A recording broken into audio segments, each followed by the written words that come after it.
Welcome to the Napa Valley. I'm Brett Anderson, Editor-in-Chief of Robb Report, and today we're at one of the region's most historic sites, William Cole Vineyards. And I'm here with William Ballentine, who is the owner and winemaker at William Cole.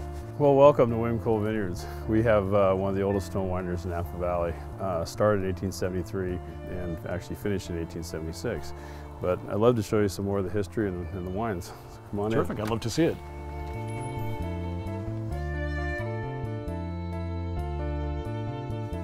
William, what makes this site so special in the story of Napa Valley? Well, the history of this property is really amazing. It starts back when the original owner came to the valley in 1869 and bought 240 acres. And in those days, all the wineries were built out of wood and consequently burned down. And that's why he built his out of stone. And so we believe it's one of the first stone wineries built in Napa Valley in 1869 was started. And the business was flourishing, and there was a mishap, and he was murdered. Wow. How was he murdered? The cellar worker basically wanted to marry his daughter, and the father split them apart in 1882. And he came back and murdered the father.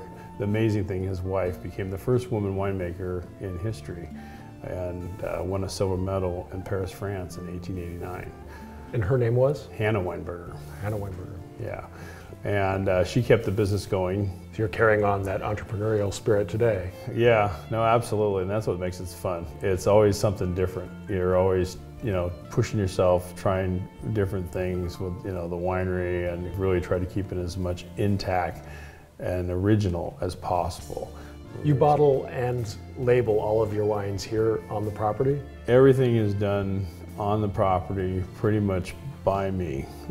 I do all the vineyard work, I do all the wine work, all the racking, all the topping, pretty much everything. We barrel age 30 months, 100% in French oak, and then we hand bottle on property. A lot of late nights, but the wine business is a fun thing in a sense because you get to kind of start over every year.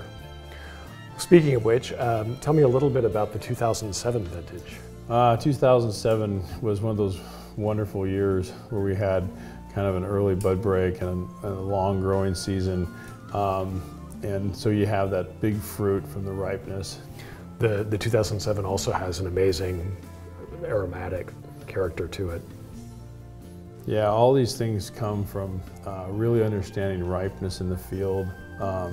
One of the things I think I've learned from the ancestry of, things that they've done from year to year. What about 2008?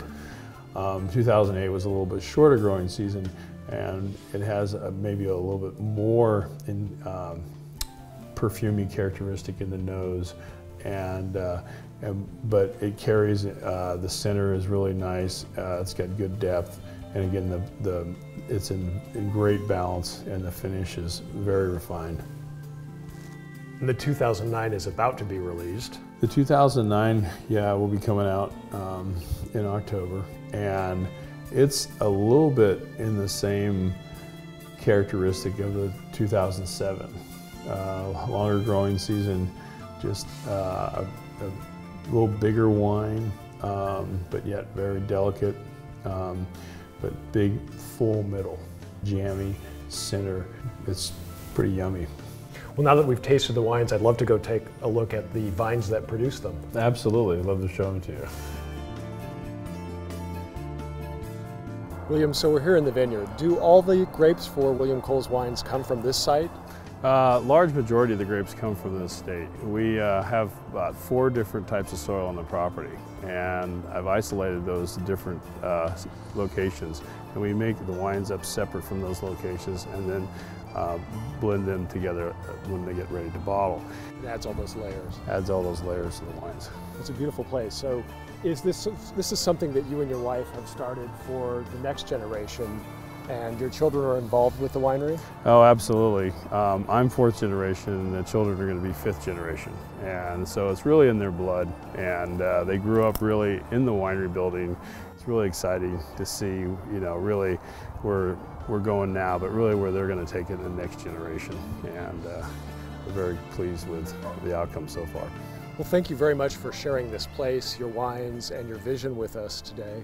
And thank you for joining us I'm Brett Anderson for Robb Report.